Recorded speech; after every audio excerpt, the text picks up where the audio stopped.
This is the September 14th, 2021 Acquisitions and Dispositions Committee meeting.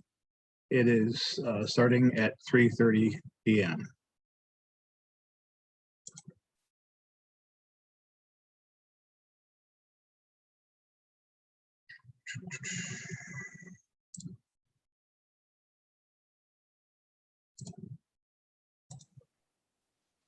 Okay, we're set. Okay, so we'll call to order the Acquisition and Disposition Committee meeting for September 14th, 2021. And I will call roll Albert Watson, Present here. Jeanette Nicholson, Here.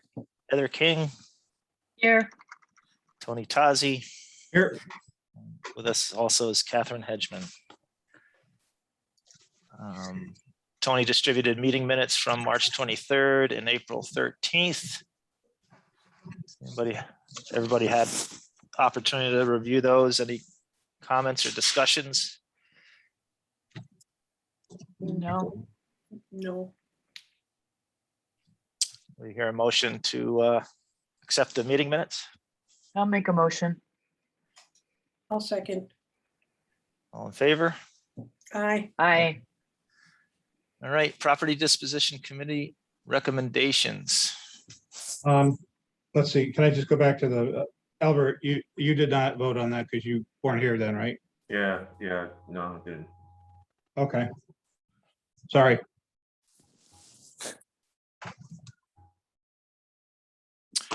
So I should abstain, I guess.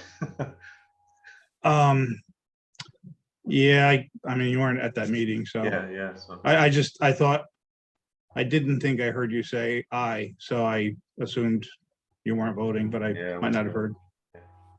Thanks, Tony. So we're going to discuss metal panel siding and masonry veneer replacement. Yeah, and I goofed on the dates, so this is something that would be going before Finance Committee next week. The RFP is actually due this coming Monday at 2 p.m. So I had it on the wrong agenda. Gotcha. So we're skipping that.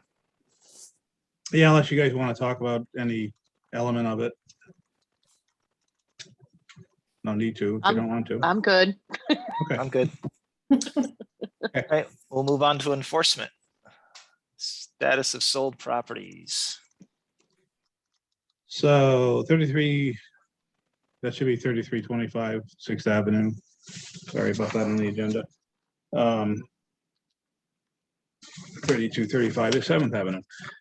So that was the property by Media Alliance, the sanctuary that we sold to Ned Dunphy. His father, Eduardo, is really the project manager. And I had an email exchange with him today, which I popped into the calendar just when I sent it out 15 minutes ago or so. And he and I had a conversation about what's been going on. And let me pull it up so I can remind myself what he and I talked about.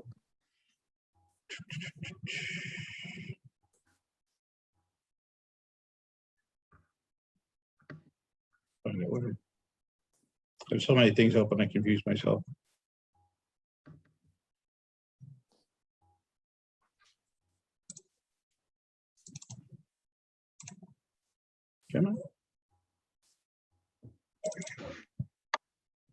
So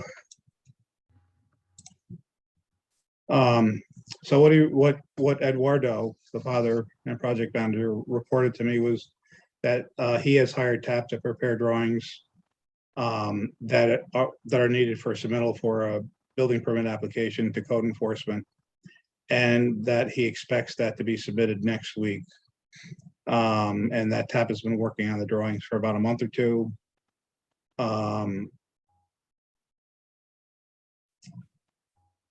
He ran into a wacky problem a few months ago. I believe it was back in March. He went to access the building and he was locked out, and it was a kind of a tumble of confusion. because the Aquin donated that property to the land bank. And then Aquin got sold out by PHH Mortgage or Financial Institution. And they didn't realize that they didn't own the property anymore. So they sent in their foreclosure property maintenance folks who did what they usually do with those types of buildings. They changed the locks and they locked everybody out. And they actually did a few improvements to the building. Eduardo had to go through the bank maze to try to figure out what was going on. That took him about a month, I would guess. And it's still kind of being sorted out because some of his tools were stolen and supplies, or I should say taken.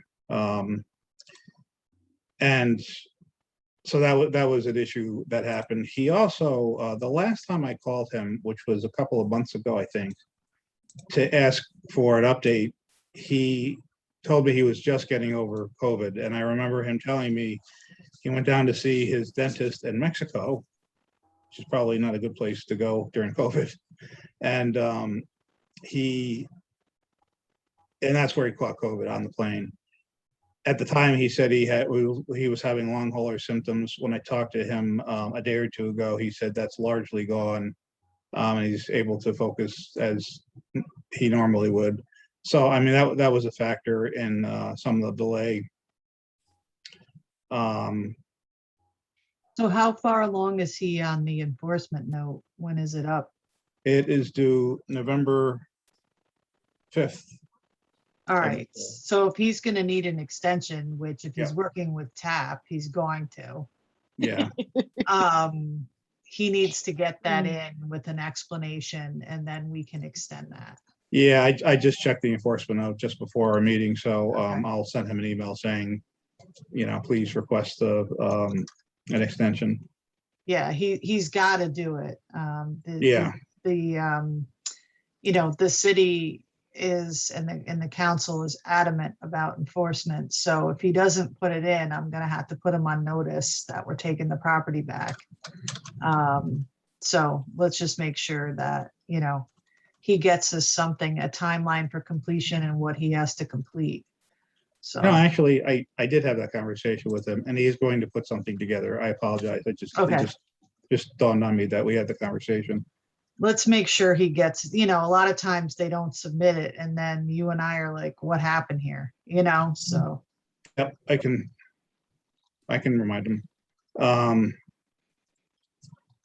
He told me he's met all the neighbors. He gets along very well with them. He's working with the RPI Urban Initiative studio. He's had Gustavo in to take a look at the building. So he's been working cooperatively with that. Not that RPI is going to do anything with the building, but they're using it kind of as a test case.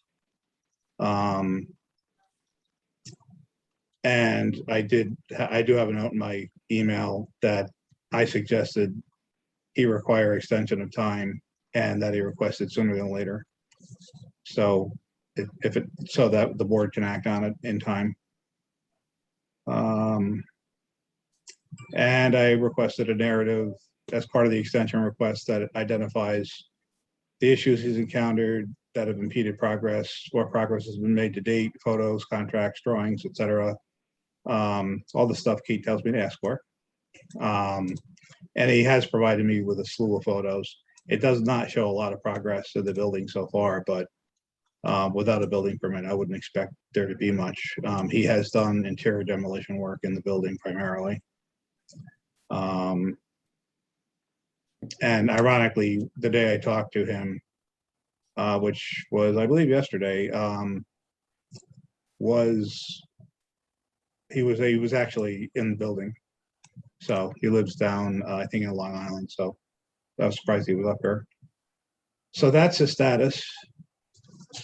And it kind of sounds like we just simply want him to ask for the extension and probably have that come back to A&D at the October meeting for a decision as to what to do, recommendation. Does that sound like the way to go?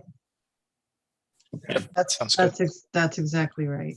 Okay. Sounds great. And 288 10th Street, which you guys will recall, well, Albert won't, but this was the Stewards donation next to the new Stewards at Hoosick and 10th. And Justin Campbell has had his certificate of occupancy issued. And he sent along some photos that I think I included that in the email, like the calendar for today's meeting. And it came out pretty darn good. Kate, I think it was you that suggested we do kind of a PR thing there. So I'll try to get something going.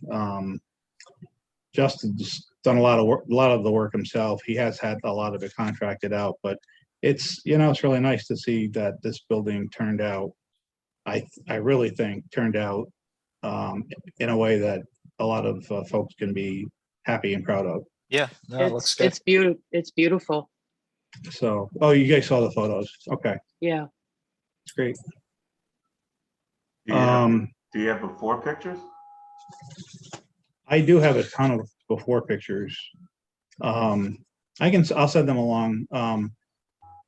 Just so you know, Albert, this was a kind of an odd building.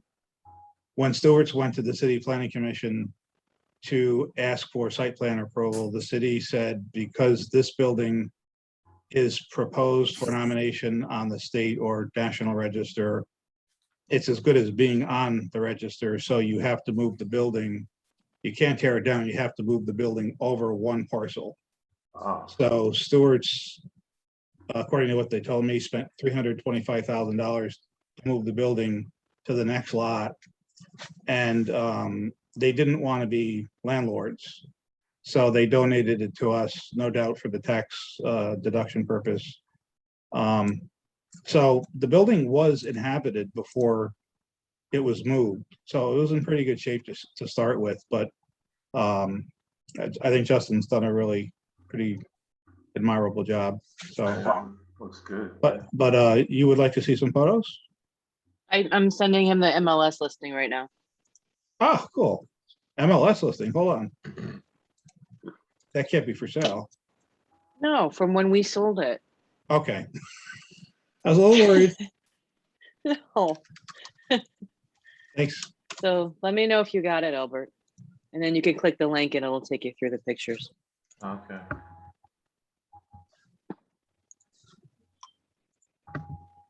So that's status of sold properties. The only other one that came to mind is 3235 7th Avenue, which is the double wide building lot that's directly across the street from the end of Park Avenue.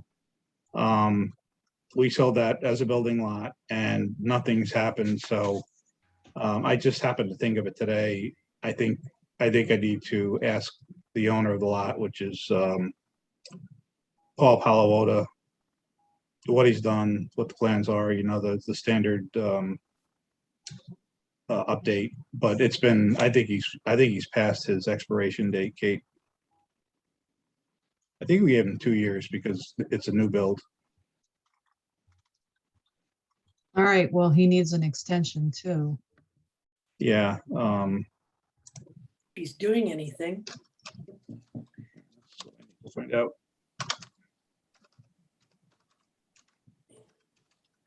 I mean, if a person hasn't done anything in 2 years, how long can we grant extensions for?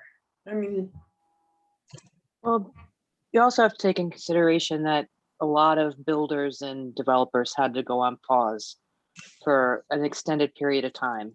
And also the cost of construction materials. COVID really did negatively impact a lot of people. So it would be interesting just to see what his explanation is. If he has it, he needs to propose a new timeline, and we have to see if that's something that we are willing to agree to or not. But it's not been a normal year and a half. No, that's not. granted, but it does beg the question of what are there any? Do we have any limits?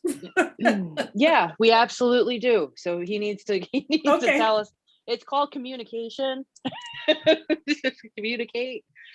Well, Well, I mean, it depends on when the clock started running too. If it was well before COVID and he did nothing, I mean, that's a consideration of just saying, listen, let's just give it back and, Well, I and- think I recall that when he put the bid in to buy it, he had requested 2 years because of some other projects that he had going on, if my recollection serves correctly.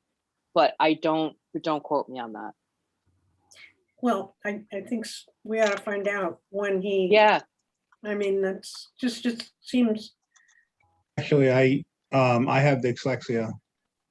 The November 5th, 2021 deadline is for 3235 7th Avenue, not 3325. So I'll have to go look up 3325.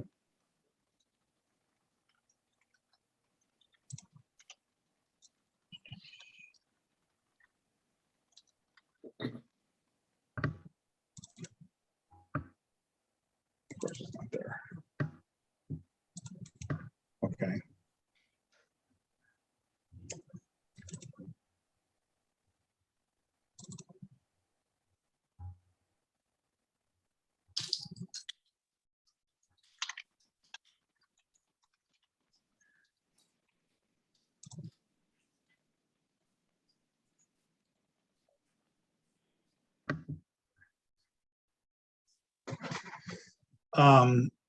So 3325 6th Avenue. The deadline is March 28th, 2022.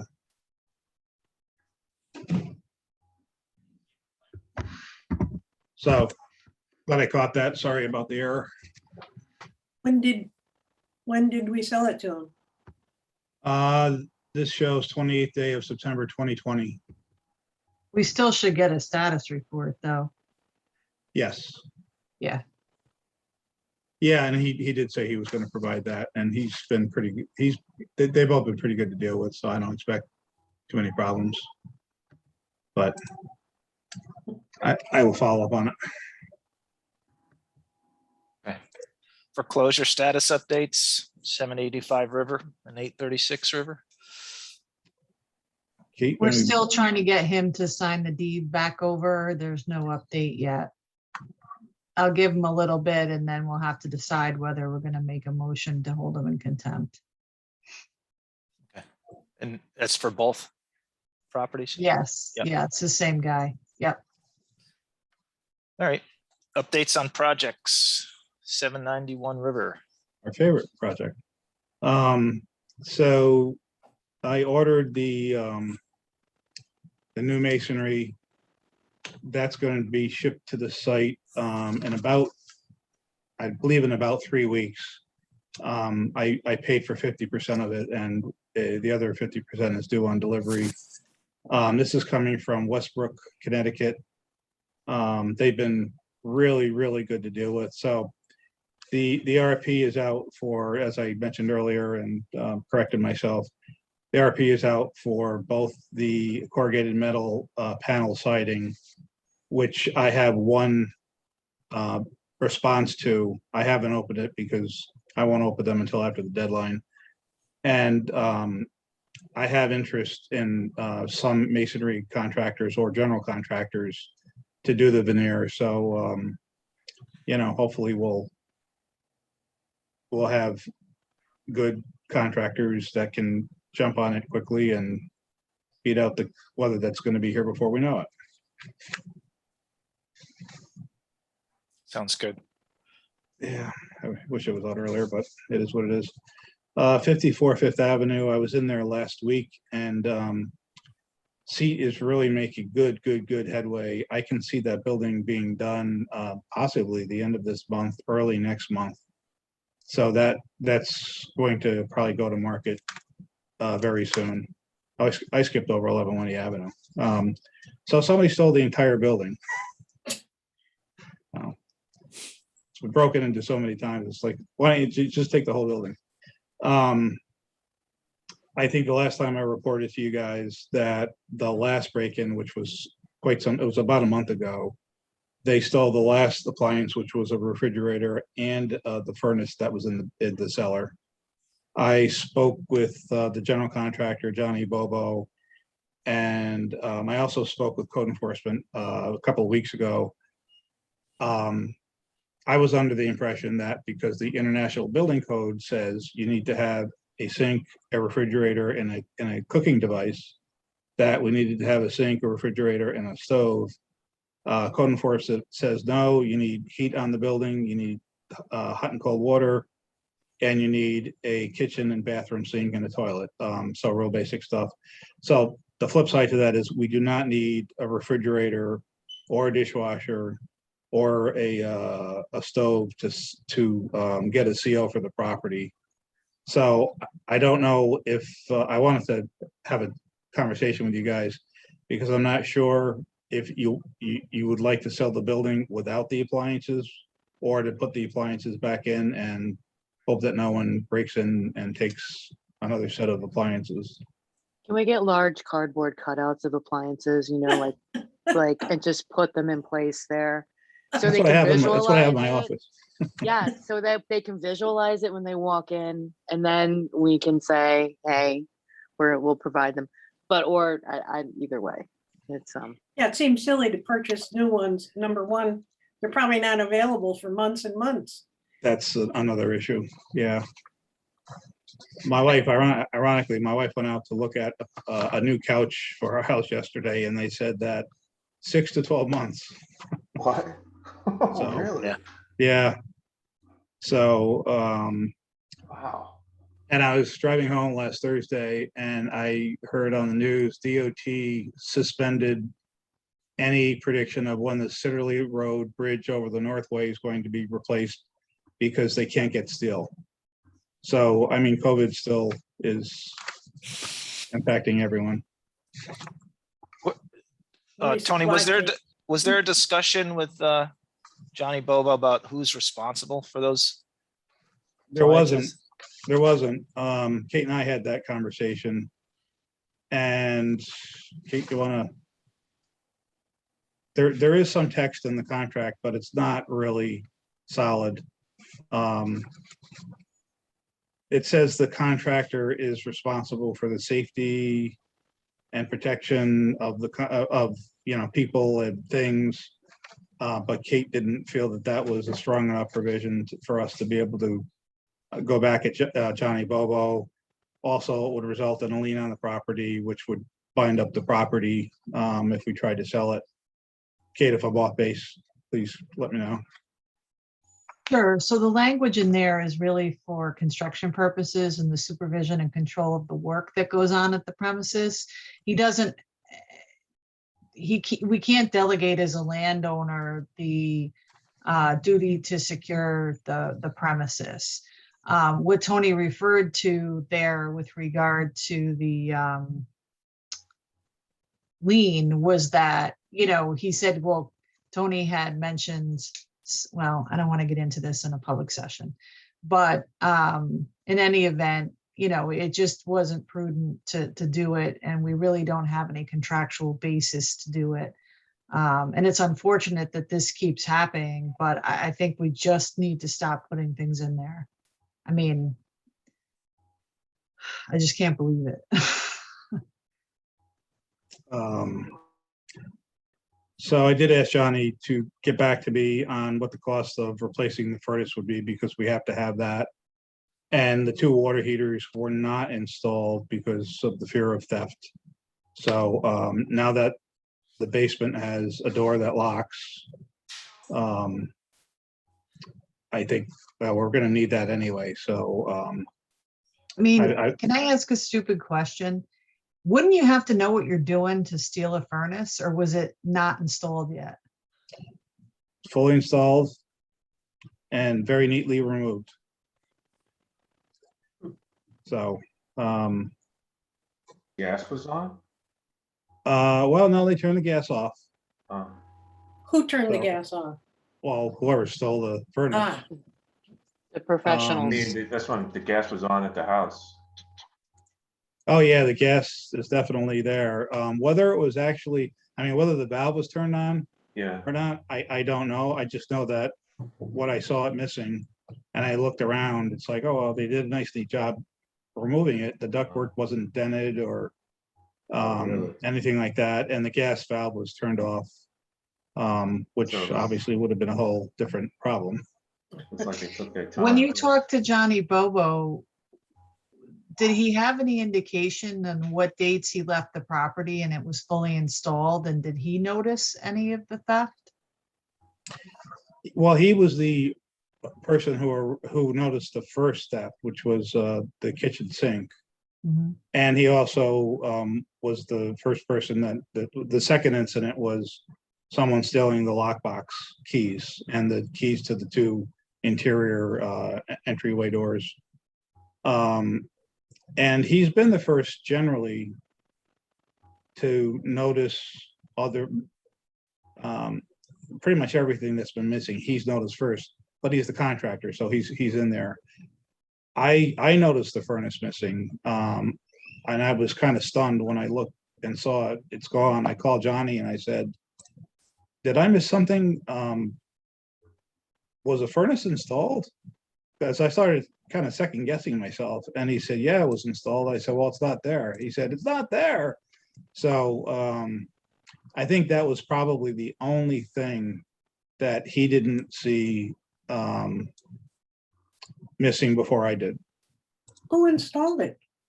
Troy Allstate. So. Right.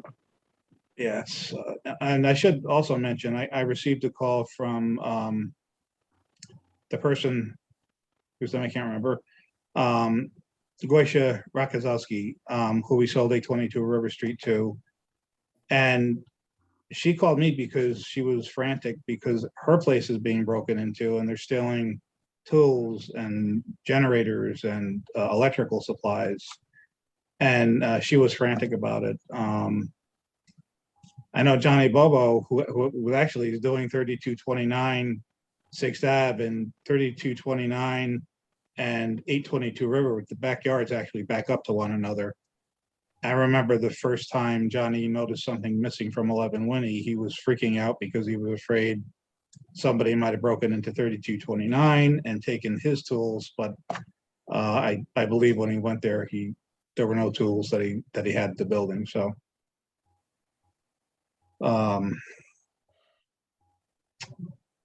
So it's a sad story, but Yeah. You know, they stole the security equipment. It's something that really ticks me off, and I just there are probably more important things to worry about, like 791 River Street, but it's those kind of things that just bug me. Yep. So Should we move on to 3229 6th and 7 Park? yeah, so 3229 6th Avenue, Johnny Bobo said that the roof will be finished and therefore the project completed by the end of this month, the beginning of next month. So 7 Park Avenue, I think we made a permanent decision to not demolish the building. I'm sorry, to demolish the building because that will enable Habitat to do 2 or 3 buildings on the assemblage of the 3 lots or the 2.5 lots.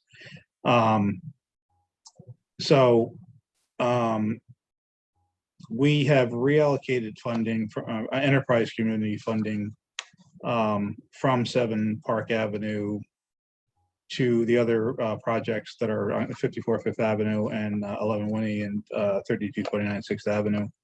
So that building will have to probably stay there until someone has the funds to demolish the property. In the meetings we've had with the city over the past few weeks, I didn't mention that to them, and there are several things they're going to take a look at and possibly help us with, and that was something that was discussed. Where it goes, time will tell. Time and conversations will tell. So, but the good news is 7 Park Avenue is a building that Russ Reeves said really doesn't need to be demolished. It could be renovated, which is why it was on the bubble. So it's not in a state where it's going to collapse or anything like that. It's a vacant building. But right now, that's all it is. It's not an unsafe building.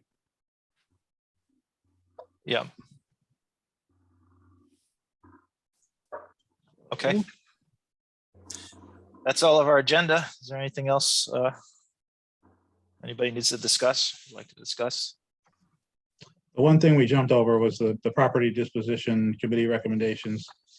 So the city council approved the transfers of I think 5 or 6 properties that was on the revised list. They approved that last Thursday night. I had a question for you, Tony. The metal panel siding, has that been ordered as well? Now, That's part of that RFP, right? yeah, it is part of the RFP. There was a price increase last week of, I want to say 8%. But that's something that whoever gets the contract is going to have to purchase. George Brower with C did talk to the manufacturer and the local supplier and a local installer. So he's pretty well on top of it. And TAP kind of gave us the connection with the local supplier. I don't know if you will remember, but we had asked TAP originally if they could kind of come up with a pattern detail. So Yep. with the and TAP said, we can do that, but all we're really going to do is call up the supplier locally and ask them to tell us what it should be, and we'll bill you for that, or you can call them as well. So George talked to them directly, and he established the pattern based on their feedback. And so C is gonna GC or coordinate these 2 contracts? C wants to be What- sure that they're not called a general contractor because of the legal connotation to that word. So but construction they're- manager. Yeah, project manager, construction manager, they're more than willing to fill that role. Okay. So, All right. and that's what we've got. If there's nothing else, do we have a motion to adjourn? Motion to adjourn. Do I have a second? Second. All in favor? Aye. Aye. See you guys Hey, in a half thank you, hour. guys. See you in a half hour. Okay, Thanks, everybody. all right, Yeah. thank you, guys. Bye-bye.